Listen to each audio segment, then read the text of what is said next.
အားလုံးပဲမင်္ဂလာပါဒီနေ့မှာတော့ South Korea ခရီးစဉ်ရဲ့ဘူဆန်မြို့အပိုင်းအနေစတင်ပြီးတော့တင်ပေးထားမှာဖြစ်ပါတယ်ဒါကတော့ကျမကျောင်းရှိရာဒေဂျွန်ကနေပြီးတော့ကျမ Seoul Station ကို KTX စီးသွားမှာဖြစ်ပါတယ်ဆိုကနေမှတစ်ဆင့်ကျမအင်ချွန်းကို AREHC မှာဖြစ်ပါတယ်ရထားနှစ်ဆင့်စီးပြီးတော့အဖေနဲ့အမေကိုအင်ချွန်း airport မှာတွားကြုံမှာဖြစ်ပါတယ်ရှင်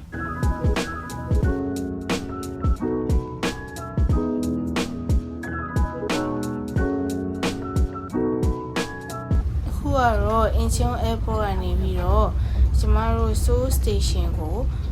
သွားနေရဖြစ်ပါတယ်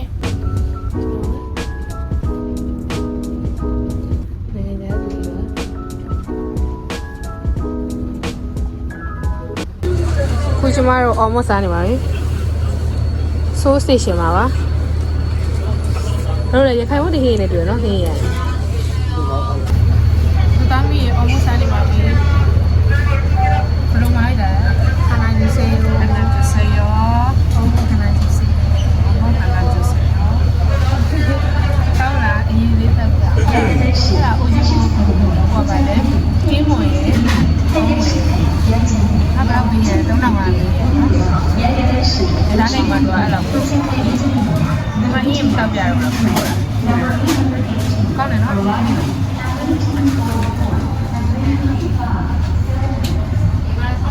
almost စားပြီးတော့ကျမတို့ဒီဆိုင်မှာ orange juice နဲ့ဟိုဟာရှိခဲနဲ့တောက်ပါတယ်ဒါ Seoul Station မှာပါရှင်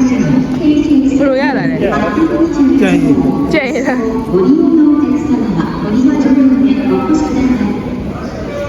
ဒေးလေးနဲ့ကောင်းလေးရှိပါတယ်ကျဲတော့ orange juice ကျဲနေမတဲ့ကျဲမဟုတ်ဘူးဆန်ချိုရေးတွေရှောက်တော့နေရတယ်ကျဲလို့ဆန်ချိုရေးကျဲလို့ကောင်းအားဆိုရင်တိတ်ရဆိုရေးတယ် orange ဆိုအစ်စ်နော်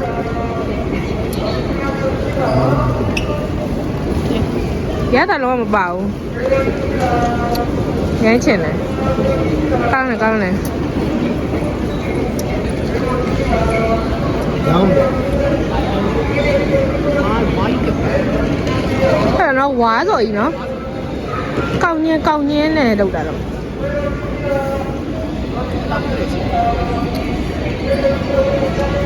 orange juice တောက်ပါအောင် orange juice တောက်ကျမတို့ခု Seoul train station မှာဒီကျမတို့စီးမဲ့ဘူဆန်ကိုသွားမဲ့ crane ရဲ့ platform ကိုစောင့်နေရဖြစ်ပါတယ် trip တော့ကိုနေပြီးတော့ကျမကကား15ထဲမှာကြာပြီးတော့အဖေနဲ့မိကကား6မှာကြာပါတော့ဘူဆန်ရထားရဲနေရချက်တယ်သူက stop ကလည်း၄ခုလောက်ဆိုတော့လေးဟွာဖြစ်တယ် so stuck ရမ်းများရလူတွေ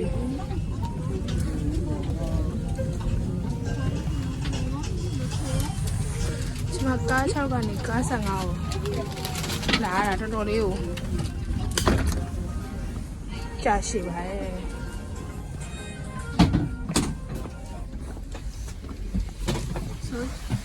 ရောက်ပါပြီကျမရဲ့ကား15ဘူဆန်ကိုသွားတဲ့ရထားတွေကခုံရမ်းကျက်ပါရဲ့ပြီးတော့ तू က stop လေးခုလောက်နားရတဲ့အတွက်ကြောင့်မလို့ခုံကတော့မတူတူမရနိုင်ဘူးပေါ့နော်အဲ့နဲ့ကျမstop နောက်ဆုံး stop မရောက်ခင်ဒီအရှိ stop အလိုမှာကျတော့လူတွေမတက်တော့တာနဲ့ကျမအမေရှိရထိုင်ကုန်အလွတ်မှာကျမသွားထိုင်လိုက်ပါတယ်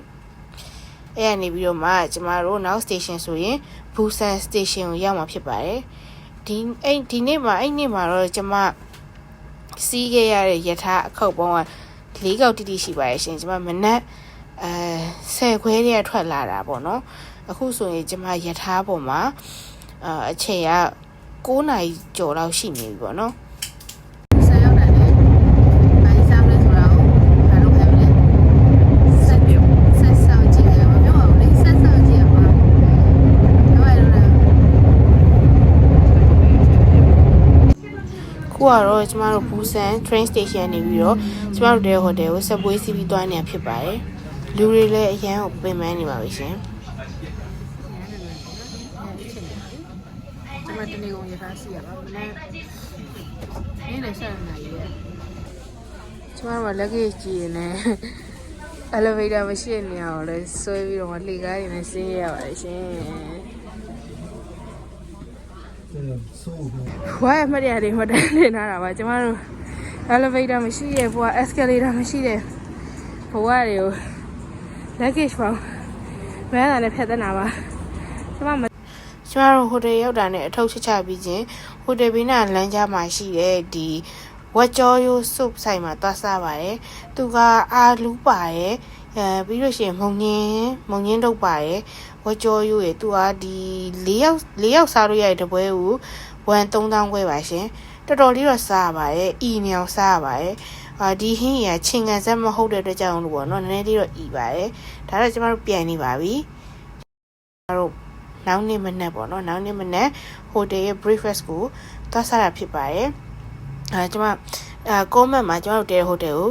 တင်ထားပြီးပါမယ်ဘာလို့လဲဆိုတော့ကျမတို့က tour package နဲ့သွားတာမဟုတ်ဘဲနဲ့ကိုယ့်ဘာသာကို trip plan နဲ့ကိုသွားတာဖြစ်တဲ့အတွက်ကြောင့်မလို့ဒီအခုကျမနောက်ပိုင်းတင်ပေးရဲ့ vlog တွေထဲမှာဘယ်လိုမျိုးလေးတွေကိုရီးယားသွားလို့ရှိရင်ပေါ့နော်ဘယ်လိုဘယ်ကိုသွားရမလဲဘာကြီးစားရမလဲဘာမှတဲရမလဲဆိုတော့ကျမနောက်တင်ပေးသွားမှာဖြစ်ပါတယ်ဒါတော့ကျမတို့တဲတဲ့ဟိုတယ်ပါဒီဘူဆန်ဟိုတယ်လေးတော်တော်လေးကိုမစိုးဘူးပေါ့နော်အခု breakfast ဆိုရင်လည်းကျမတို့ဒီတော်တော်လေးကိုစားရတာအဆင်ပြေတယ်ပေါ့နော်ကိုရီးယားမှာကျမတို့နေခဲ့တဲ့အတော်တွင်းမှာပေါ့နော်အစားအသောက်နဲ့ပတ်သက်ပြီးတော့ဟိုစားမကောင်းတဲ့ဆိုင်ဆိုတာမရှိတဲ့လောက်ရှားပါတယ်ပေါ့နော်ဒါကတော့ကျမတို့အခုဘူဆန်မှာတဲတဲ့ဟိုတယ်ရဲ့ breakfast ကိုကျမအမေ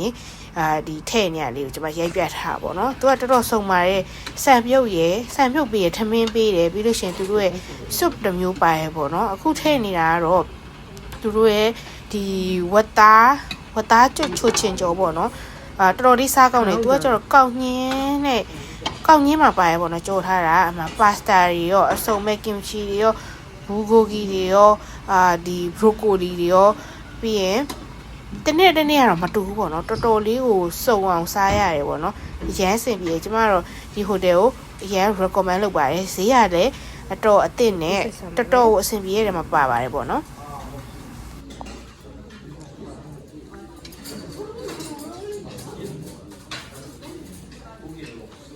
ဘူကိုကြီး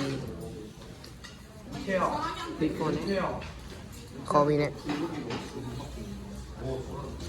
ဘူဆန်မျိုးရဲ့ပထမဦးဆုံး breakfast ကိုကျမမြင်နေကျမနှံထဲစားခဲ့ပါတယ်တော်တော်လေးကိုစားရအဆင်ပြေစကားပြောတဲ့စားတဲ့မျိုးကျမတို့တော်တော်လေးကိုစားပြခဲ့ရမနဲ့စားရမှာပါပါတယ်ပေါ့နော်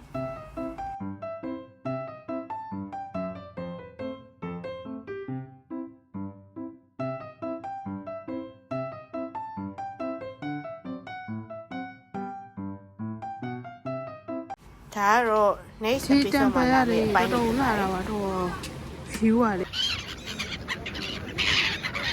ကောင်းနေရခံရနော်တိတိလေးဟာစီကနေ